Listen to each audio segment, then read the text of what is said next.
Hi friends, this is Josh from the Narrate team. This weekend, titled Team Blessing versus Team Cursing, Adam starts a conversation on the meaning of blessing and asks, what happens when Christ followers understand blessed to be a blessing?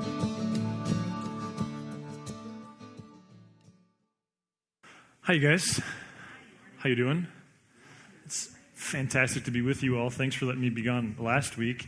I got to be at, my boys had a tournament in Missoula, and so this morning, let me tell you the question, and then I'll get into the shameless baseball stuff, and then we'll come back to the Bible stuff. So the question I want to ask this morning is, what if the first 9 or so chapters of Genesis bear a lot of resemblance to an epic baseball game? Now, I know that kind of feels shameless, but you're going to have to stick with me because baseball, there's a lot of it going on in my life right now. In fact, this week I went to a meeting, got back from the meeting, and on my desk, someone had left me the type of thing you would never buy yourself but would wear very proudly, like check out my socks. So someone bought these. That is Ozzie Smith doing a backflip on my ankle. Pretty awesome. Right, like you couldn't live with yourself if you bought them for yourself, but if someone else buys them, like 7 days a week, I'm wearing those things. So at that tournament last weekend, 9U baseball, well, 9 and 10, I was helping with the 9U team championship game, which, I mean, there was 4 teams in the bracket, so let's be loose about that term championship. One of the coaches from Hayden, I wasn't going to tell you where, but I'm just going to tell you now, which is famous for other things, by the way, Hayden Lake, but nonetheless, got kicked out before the game started. So like they do this little pregame coin flip thing that determines who's the home team and who's the away team. Guy got kicked out after the coin toss. So we should have coffee and we could talk about that. But 20 minutes later, we actually started the game. So what I want to get into this morning, not just because baseball's a lot going on right now in my life, but what I want to suggest to you, if you'll just humor me, is what if those first 9 or so chapters of Genesis, what if what you see are two teams, if you will, locked in a pretty epic battle with both players and coaches and spectators who it's not really clear to them who's going to come out on top. And what if the stakes aren't as trivial as a 9U baseball game or any baseball game for that matter, but what if what they're watching are these 2 teams, pardon the somewhat corny terms, but they're important for the purpose of this morning, 2 teams blessing and cursing. And what if what you see as you watch the first 9 or so chapters of Genesis is this battle? And though we take it for granted, what's not clear is who's going to come out on top. Now, if that's true, it reminds me of what I love about the text. Maybe I should get rid of the baseball and put down the text, or pick up the text. Is if you were going to make up a religion, you would therefore compose a book with an idealized life that represented things going quite well. I guess that's what I would imagine, because like when I made up my religion, that's what I did. What I love about the text is it portrays life as it happens. Not this idealized form, but this very up and down, topsy-turvy kind of turn of events, which makes the first 9 or so chapters like Genesis a lot like a marriage, a lot like a business, a lot like a career, a lot like raising kids, a lot like your career as an athlete, a lot like what it means to be a student and walk the hallways of a middle school or a high school. What it portrays is a life where there are blessings and there are cursings. And though you probably would never use that language, there's a pretty honest, sincere struggle to understand which one comes out on top. And while we're talking baseball, that's one thing. When we're talking a 13-year-old son or daughter, or a 10-year marriage, or we're talking about a pregnant wife, or we're talking about a medical condition, suddenly the stakes get a whole lot higher. And therefore, what I want to suggest contextually is what you have in those first 9 or so chapters, and if we'll consider the original audience, who very well could have been these people from Israel whose life and capital and temple had been completely destroyed, who live in Babylon, who have been taken advantage of and abused in every way and form, who are looking back on this story, and the only thing they know in the story is cursing, and yet when they look back, they see a little bit of blessing and a little bit of cursing, and their life begs the question, so who wins? How does my story end? How does our story end? So if you'll humor me, what I'd like to do is let's call cursing the home team, because when you walk the halls of the middle school, that's kind of what it feels like, right? Or as you do life as an entrepreneur or a business person, whatever it is, like it's really easy to dwell on all the negativity. Let's call cursing the home team. Let's call blessing the away team. And let's just say that every time something or someone in the text is either blessed or cursed, they score a run. And some of you are like, I'm so out. I so hate baseball. I like soccer. Well, the good news with baseball is you score runs in baseball. Just saying. One person got that. Thanks, Brian. So let's just call every time there's someone's blessed or someone's cursed that there's a run scored, and let's call every chapter an inning. And just follow me, will you? We're going to go to Genesis chapter 1. And some of you thought you were coming to church this morning, and next week we'll probably do that. Genesis 1:22, ready? So we're in the top of the first inning. God blessed them and said, be fruitful and increase in number and fill the water and the seeds. Let the birds increase on the earth. So despite what you may be familiar with by the way culture and even religious people talk about God, the story starts with blessing. It starts with a God who blesses. Like that seems to be his dominant posture towards creation. He blesses the creatures. There's this idea of reproduction. Verse 128, God blessed them. Now we're talking about people. And said to them, be fruitful and increase in number, fill the earth and subdue it, rule over the fish in the sea and the birds in the sky and over every living creature that moves along the ground. So we can observe a couple things, because God says to these people, first of all, sex is his idea. It's a great thing, not a bad thing. And what he's saying to people, so what you have here in the end of the first inning is blessing his, they're scoring runs, no pun intended. Like there's this thing happening, and it's a very positive thing. And so at the end of the top of the first inning, blessings put a couple points on the board. And in fact, if you were to take the time to read it, you would see cursing doesn't even show up in this opening inning. It's like 9 pitches and they're out of the inning. Second inning, watch this, chapter 2, verse 3. Then God blessed on the seventh day, then God blessed the seventh day and made it holy, because on it he rested from all the work of creating that he had done. So now we have yet another run for blessing. And in fact, again, if you were to take the time to read it, what you see in the second inning or the second chapter is cursing doesn't even show up. Which means at the end of 2, if you're a fan of blessing, you're kind of like, oh, this is going to be easy. Like this is going to be a landslide, like piece of cake. Kind of like if you were a Broncos fan in the 80s and the only part of the Super Bowl you watched were the first 5 minutes of the game, you're like, I think we got this. Then chapter 3 happens. So the Lord God said to the serpent, so there's this thing involving a serpent and a fruit and sin and Adam and Eve. And so God intervenes. So the Lord God said to the serpent, because you have done this, cursed are you above all livestock and all wild animals. You will crawl on your belly and you will eat dust all the days of your life. So this story that starts with a God predisposed towards blessing now introduces an idea of cursing. And now you have this other element, this other storyline coming along. And you go, okay, so it's this recipient or this bringer of evil. Okay, that makes sense. Like, who likes rattlesnakes anyway? We keep going. Still in the bottom of the third inning, to Adam he said, because you listened to your wife and ate fruit from the tree, enter all kinds of chauvinistic, religiously supported statements. Because you listened to your wife and ate fruit from the tree which I commanded you, you must not eat from it. Cursed is the ground because of you. Through painful toil, you will eat food from it all the days of your life. So if we're treating it like innings, in the third inning, blessing, suddenly the script is flipping. Suddenly you've got cursing who's making their comeback. And then if you follow to chapter 4, again, it's like blessing didn't even leave the dugout. Nothing good is happening. And then look at the bottom of the fourth. Now, speaking to Cain, listen to what it says. Now you are under a curse and driven from the ground, which opened its mouth to receive your brother's blood from your hand. Now cursing is not this thing that affects the created order and not this thing that affects like your garden. Now cursing falls on a person. And suddenly at the end of 4 innings, it's starting to feel like the Super Bowl against the Redskins. Suddenly you're going, wait a minute, I think Mr. Momentum has changed teams a little bit here. Then watch what happens in chapter 5, top of the 5th. He created them, male and female, and blessed them. And he named them mankind when they were created. It's as if the storyteller can see what's happening and see that suddenly cursing's dominating the script, and suddenly all the fans are going like, we're done, we're toast, nothing good is going to happen anymore. And this storyteller intervenes and he goes, no. It's not that cursing has completely won. Blessing is still a part of the story. Why? Because God is still a part of the story. And so in the top of the 5th, blessing puts up a run. But not to be outdone, watch what happens, if you will, in the bottom of the 5th. He named him Noah and said he will comfort us in the labor and painful toil of our hands caused by the ground the Lord God has cursed.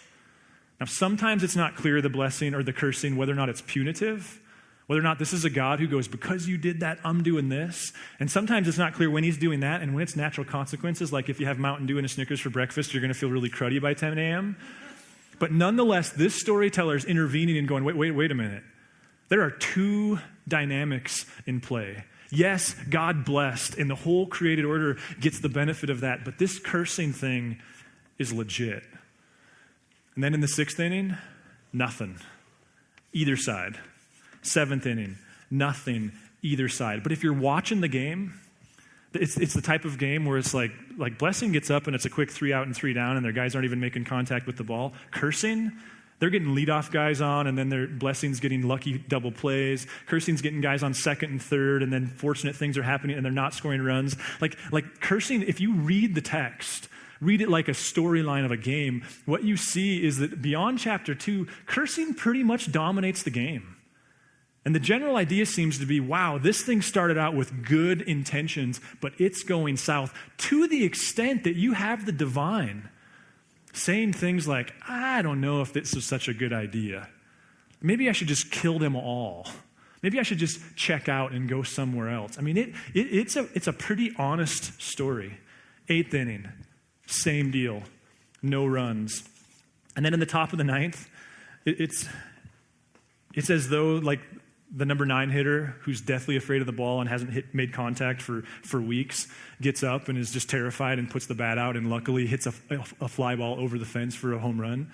You know, I mean, we were all either that guy or we had that guy on our team. You know what I mean? There's a kid on one of my son's team who has a phenomenal coach, and he's very funny and very dry. So there's this kid on the team who is very nice, very gracious, sweet kid, and I don't know that he's ever played baseball before. And so in the early part of the year when we were just practicing, I mean, it was pretty obvious he was terrified of the ball. He'd say things to me like, hey, so why is the ball so hard? I remember him saying to me one day when we were hitting off the tee, so why do they have to throw it so fast? It'd be so much easier to hit if you weren't throwing it so fast. I'm like, well, that's kind of the game. So our last kind of live practice where I was throwing BP and the coach was standing there, and he's just a phenomenal coach. He got into the box, but that's putting it loosely. You know, like, I think his toes might have been in the batter's box, but he was mostly so far away from the plate that he'd have to use a 2x4 to hit the ball. And the coach yells, hey, I shouldn't say his name, like let's call him Adam. Hey, Adam, are you in a hurry to get back to the dugout? And this kid says, no, why? In his most innocent 10-year-old voice. And he says, because you're halfway there, get in the box. So that's kind of this guy. Watch what happens. So this guy walks to the plate. Then God blessed Noah and his sons, saying to them, be fruitful and increase in number and fill the earth. Now, I say fortunate because if you were to read Noah's story, you would find that there's not much about him that makes him deserving. We try to read into the story that Noah was this great upright person who somehow salvaged God's grace. Not really the way the story reads. It's more like number 9 hitter who hasn't touched the ball all year is so afraid of the ball that he just decides he's going to swing 3 times. And in one of those swings, the pitcher's throwing so hard that it hits his bat and goes over the center field wall. And suddenly Blessing finds themselves with a lead. It's kind of like the year of Tim Tebow. Just if we're going to stick, right? Like, how are we winning? I don't know, but we are. Let's just go with it. Bottom of the 9th, watch what happens. Like they're just trying to eke out a win here.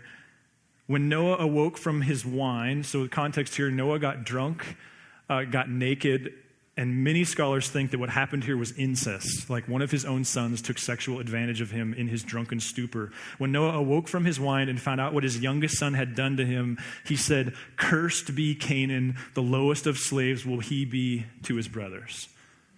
So we start with the cursing of the very thing that introduced evil. We move into the cursing of the ground. We then move into the cursing of a person. Now we're to this level of cursing where a father curses a son, which is hard to comprehend if you're not a father, or at least more difficult. But as a parent, it's absolutely unimaginable. That's how pervasive this thing has become. And so you head out of the 9th inning, and the game is tied, and we're heading for extra innings. And the 10th inning, nothing happens. 11th inning, nothing happens. Again, there's this struggle. It's not really clear what's going to happen. Top of the 12th, God the manager calls in a pinch hitter, and watch what happens. 12 verse 1, the Lord had said to Abram, go from your country your people and your father's household to the land I will show you. So this God goes, new idea, bringing in a pinch hitter. And watch what happens. I will make you into a great nation and I will bless you. I will make your name great and you will be a blessing. Verse 3, I will bless those who bless you, and whoever curses you I will curse, and all peoples on earth will be blessed through you. Now if you're counting, if you're tallying, that's as many blessings through this one person as we've had in the entirety of the other 11 chapters. In fact, if you were to be really literal, you have 5 blessings and 2 cursings in this chapter. Now, maybe annoying metaphor aside, the implications of this, and theologians and people who've been studying the Bible for hundreds and thousands of years will tell you, in fact, if you tell me I get 3 verses from the Bible, I want these 3. Because what is declared here and what theologians tell us is happening here is this God in this moment declares, I'm not sure how it happens, but I am guaranteeing on myself right here that blessing is going to win the game. This God steps in and says, I will see to it personally that blessing wins. And in fact, a few chapters later, he puts his own life and blood on it in a covenant that we've talked about in the past. Now, here's what I want to get at, and let me just kind of pause here. If you're a guest to Narrate, and you've been told you can expect messages that are very personal to everyday things, I get it. This weekend's not totally that. This is what we call a one-off weekend. Next weekend, we're going to start a brand new series called Hello, My Name is Anxiety. I've been working on it for 36 years, which is the number of years that I've been alive, and that I'm very excited about. This weekend, we're asking a question that sounds something like this: why narrate and how narrate? I think as a church together, every once in a while, we have to pause. And for those of us that are painfully aware of the message, remind ourselves why we do this, why we said goodbye to our spouse at 5 o'clock this morning as they head off to play in the band, why we work as hard as we do and attend one serve one, why like some of you, it's like house payments that you're putting in the bucket on a Sunday. And so I want to speak to the why and the how of all that. And the first observation, all silliness aside, what you have to begin to embrace from Genesis 12, that sounds very authoritative, what the scripture invites you to embrace is not just that God says blessing is going to win the game, but how. And notice the how is as absurd as it is bold. See, God says that blessing will win, but he also says how. And the how is none other than people. This is not a God who says, tell you what, I'm a good CEO and I'll just run every detail of this thing. This is a God who says, I'm going to bless people who in turn bless people, and that's my strategy for how we win. So this is not some humanistic thing where humans find it within themselves. This is a very divine thing where humans receive it from God, but then make sure that there's a conduit running through them and it runs from God through them to other people. This is a God who says, wait a minute. I'm going to win, but I'm going to win through you, which means the next time you open the paper and you find yourself shaking your fist at God and saying, why? The next time you hear the story of a coworker and you find yourself asking God in these kind of brazen, almost negative terms, why, God? It means this God looks right back at you and us and says, yeah, why? Because it's not the absence of blessing that's in play here. It's the hoarding of blessing that's in play here. See, I think in some regard, this requires that we think about blessing in ways that I know for me are culturally foreign. See, in the Bible, the villains are not blessed people. Let me say that differently. It's easy to conclude in the Bible that villains are people who don't ever experience God's blessing. That's not true. See, we think of blessing as all kinds of personal benefit, as luxury, as security, as comfort. And guess what? The Bible allows for all that. But there's an and. It's blessed to be a blessing. Pharaoh, Lot, just to name a couple, Judah in the New Testament, if you want to identify in the text, in God's story, what makes a villain, it's that they hoard blessing for themselves. That's the difference. This is not a communist manifesto that would say that this God wants to distribute everything equally, and it's not okay for some to have more than others, and it's not okay for you to have any personal blessing in your life. That's not the story at all. The story is a God who goes, I'm going to bless, and you're going to pass it on to others. So this God, in fact, one other ways to say this is if you spend some time meditating and thinking and in your chair time just reflecting on Genesis 12, which I highly recommend, one of the inevitable questions that comes up is why Abram? And it's a great, very important question because there's no answer. And we try to do these creative things like, well, because Abraham was willing to go. Okay, that's the one positive trait we have about Abraham. Other than that, we don't have anything to go off. Why Abram is this perplexing question, and it leads us down, if you take it all the way to its logical extreme, to what something Christian theologians call election. And I realize that not all of you are debating Christian theology during your free time, but election taken to its furthest extreme would say that God predecides some people to know him and predecides that other people never will. And we just have to accept that. Some would go so far as to say that that's how you glorify God, is to accept that. Time out. That's not the Abraham story.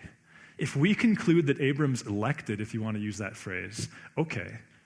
But this isn't Abram's elected and to hell with Egypt. This is Abram's elected for Egypt. This is a God who says, I'm going to pull this person aside and I'm going to create supernatural encounters between them and adults when they're in their teens and them with other couples in their 20s. And I'm going to bring anointing, blessing onto their life. But here's the deal. It's not just because I exclusively care for them. It's because I care for everyone. And the way I get to everyone is always through people. It's a complete redefining of what it means to be blessed. Now, at the risk of using my own story as an example, but it turns out those are the only stories I have. When I was in my late teens, early 20s, and my friend Fred was walking me through what it would mean to follow Jesus, the first time he confronted me with Genesis 12, and I mean that in a positive sense, the memory that came to mind for me went all the way back to 7th grade. So just humor me again for a second. When I was in 7th grade, I was probably like a lot of you. I loved sports and was okay at some and okay and better at others. Basketball was one of those sports that I played because that's what you do in the winter, but I wasn't particularly good at it. I was 5'5", I was scrappy, I was aggressive. I couldn't shoot the ball beyond 5 feet away from the rim. But when I was in 7th grade, something that, again, here's one of those like blessed moments. I got on the team of a coach named Roger, and Laurel, starting in 7th grade, you actually were on a team, you're on a school team, and you traveled to all these surrounding communities, and so it was actually a lot of fun. And there were 2 7th grade teams. One of the coaches was a guy named Roger. Now, Roger says it all right there, right? You just called him Roger. At the time, looking back, I think he was probably in his mid-30s, maybe lower 30s. At the time, I'd have sworn he was in his 50s, but, that's how that goes. He was an administrator in the school, and the administration offices were housed in the middle school, so that was his connection. Legend had it that he was, earlier in life, had won a state championship coaching Class C basketball, and as we all kind of wondered, why is he coaching 7th grade basketball? Because he's so good. The other part of the legend was that the varsity coach was kind of threatened by him, and so that was where he was relegated to. But nonetheless, I got Roger. And Roger was the type of coach that he's the type of boss you want to work for, the type of coach you want your kids to have. He knew the game. He was an incredible teacher. He was very gracious, very kind, and yet he also wasn't like, hey, we're just going to go get a ribbon. He wanted to win. And so Roger quickly identified me as the low talent, high hustle guy. So my job was point guard and defense, and I didn't score points. There was a kid on the team that liked to shoot, didn't make very many, but liked to, and there was another kid who could play really good low post. So my job was play defense and get them the ball.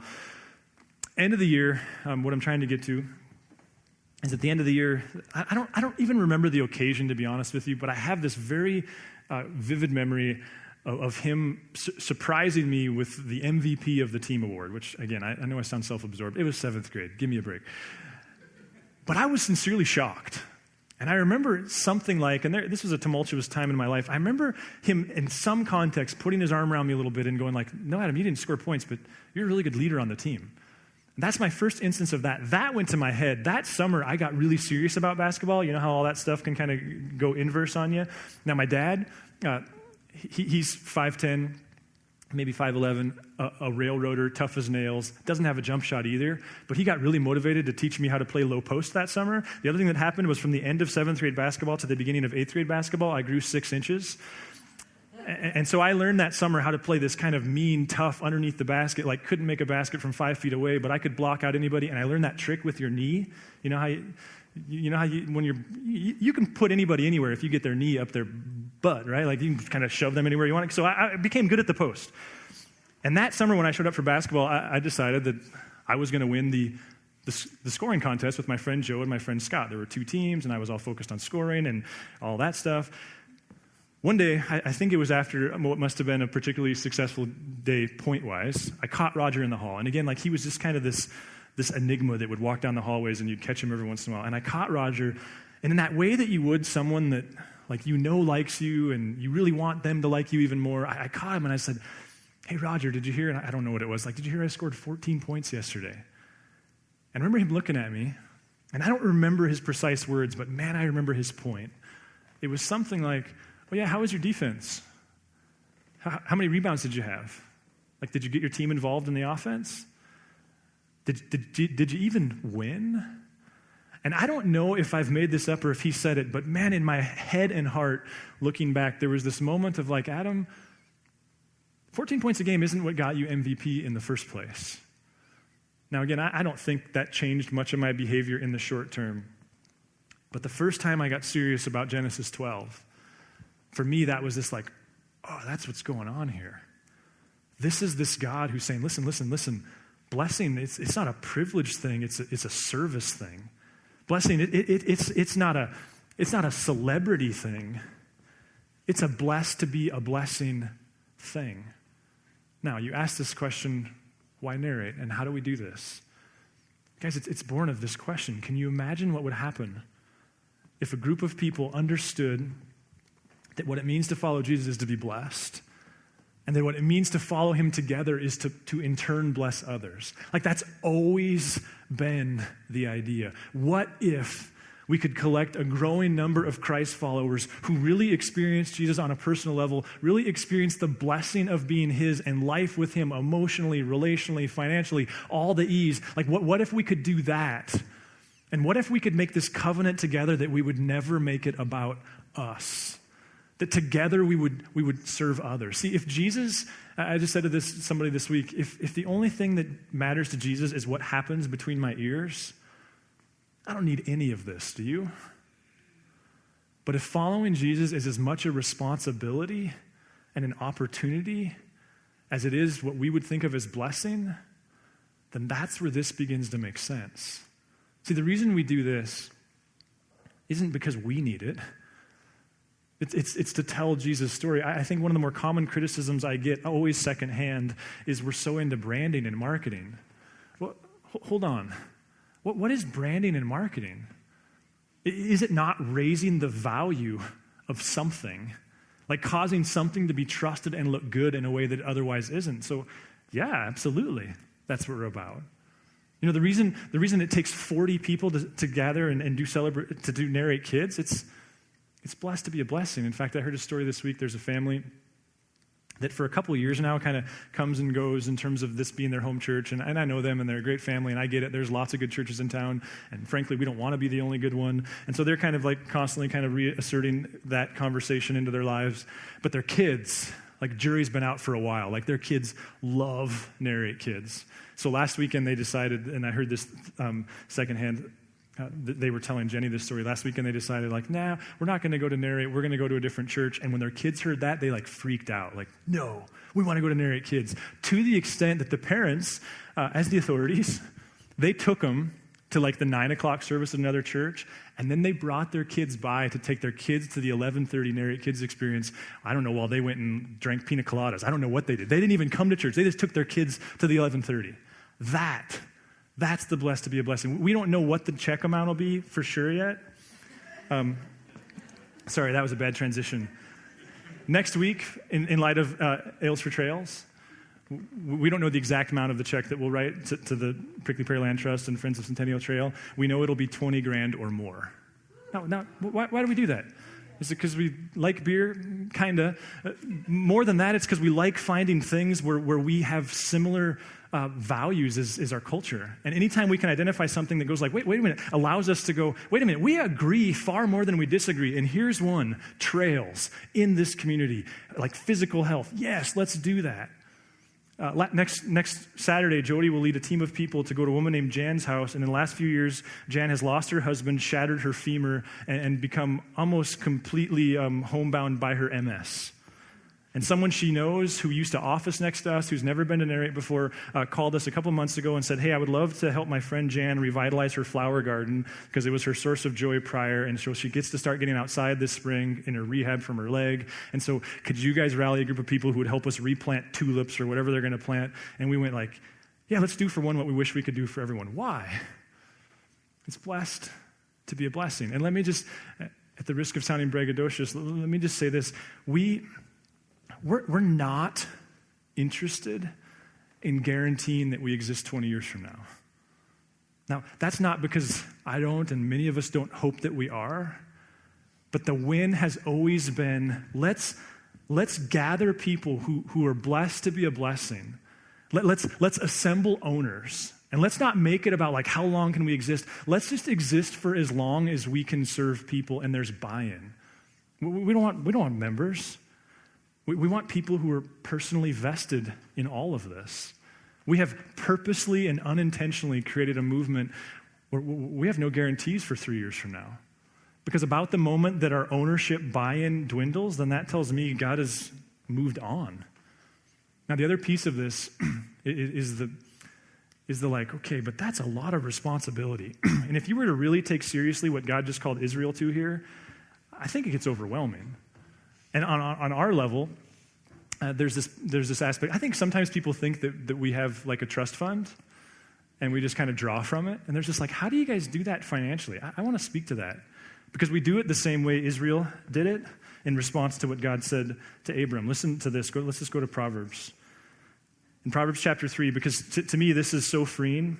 Because in the Bible, what you don't have is a God who's anti-rich and pro-poor. You don't have a God who says you can only drive a car that's worth this much or in a house that's this big, or if you make more than this, then everything above that better go to the poor people. Like, you don't have that. Here's what you do have in the text, what we call the principle of first fruits. Listen to Proverbs 3, verse 9. Honor the Lord with your wealth, with the first fruits of all your crops. What you have is a people who took so seriously the blessed to be a blessing, they went, okay, well, the first 10, and yeah, there's conversations about growing that and proportional and all those different things. We don't even have to have that here. These people who went, wait a minute, I see all this cursing in my community. Okay, financially, your part is 10. You get to do 10%. And for them, what that meant was like in a wheat harvest, your best wheat, not your leftovers. When shearing sheep, it meant the best wool, not the part that you couldn't sell anyway. And you know what else this does is this is a reminder that like what we have comes from God. One of my kids found a $20 bill downtown a couple weeks ago, and I got home, and we all do this, right? Because like birthday presents aren't in the family budget, so you can buy anything you want with birthday money, right? Like it was kind of a similar dynamic.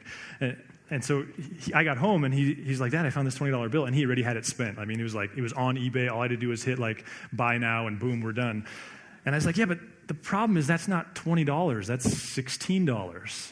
And he's like, no, it says right here, $20. Like, I was like, no, we give, save, we give 10, we save 10. You've got $16 there. And there was a sense of like, but I found it on the street. Even if I find it on the street, I said, well, like if we do first fruits because we believe that everything we have is provided by God, then, boy, a $20 bill off the street seems to say that more than something you would actually earn, doesn't it? I mean, I didn't say any of that, but that, like revisionist history, that's what I should have said. So listen, let me just bottom line you. Here's the great news. We don't have a financial crisis. In fact, we're in the black. This isn't a money grab. But to those of you who do periodically throughout the year, and it just seemed like Memorial Day was the perfect time to address this, and you kind of go like, how do you do this Narrate thing? I'll tell you how we do the Narrate thing. It's because there's families who are giving what could be a car payment to make this happen. And that's not a comparison thing. That's not a shame thing. There's families who, like, it could be a cabin payment. And then there's single moms who it's like, it's a latte. Like, God's not impressed by the amount. It's the percentage that God focuses on.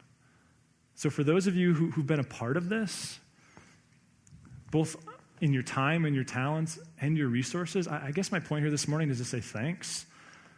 And I guess I recognize as much as you do that you reach this point where you go like, man, that's a lot of money.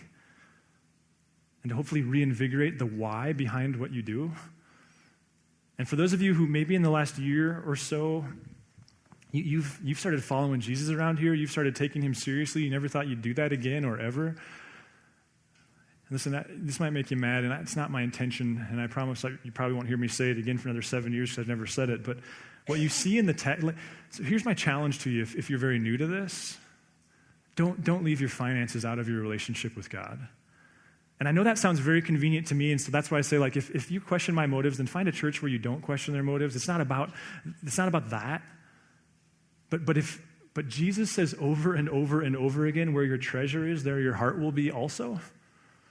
Which would mean that if you're going to try to do the Jesus thing, but leave the financial piece completely out of the picture, like if we're being honest with Jesus' words, that puts a very, very low ceiling on the depth of your interaction with him. And I know that's not a popular thing, but it would also be a malpractice thing if at times I didn't say that. My point in saying it is actually, as you wrestle and claw and fight for having a deeper relationship with Jesus, could I just challenge you that historically, emotionally, one of the most practical things you can do is start putting your money where your mouth is? Like, just try it this summer. And again, if you don't like me, then I get it. Most people don't. Do it somewhere else. But just try it this summer and see if the God that you want to experience doesn't become a little more real as you become more and more financially invested in what he's doing. And for those of you that this is your first time and you're like, yeah, those churches, all they ever talk about is money, I guess the bad news is I fulfilled the prophecy for you. And yet I say that, and we don't do this often, but because we take seriously, this isn't about us. If it was all about just knowing Jesus, going to some heaven placed when we die, then we don't need this. This is about reminding ourselves that going all the way back to the 12th inning, God went, okay, if blessing is going to win, it's going to happen through people. And the reason we can on Easter celebrate that death was defeated goes all the way back to Genesis 12, because this God said, I'm committed to blessing winning the game. So we're going to end with what I think is a triumphant song, give you a chance to sing your way out of here. Before we do that, will you stand? And then as you stand, the band's going to come up here, and I'm going to pray, and then we'll sing. Lord God, there's a lot of sensitive kind of stuff that we're exploring this morning, and quite honestly, our favorite thing to do isn't to talk about ourselves and purpose and vision, and yet, God, we do real sincerely want to stay very close to the fact that to the degree that we win, it's because of you, and that we are stewarding an opportunity in our community for this season. And we would love to be found trustworthy for more of it. We love you, Lord. Amen. If you would like to engage further with Narrate Church, you can find contact information online, www.narratechurch.org. We would love to hear from you.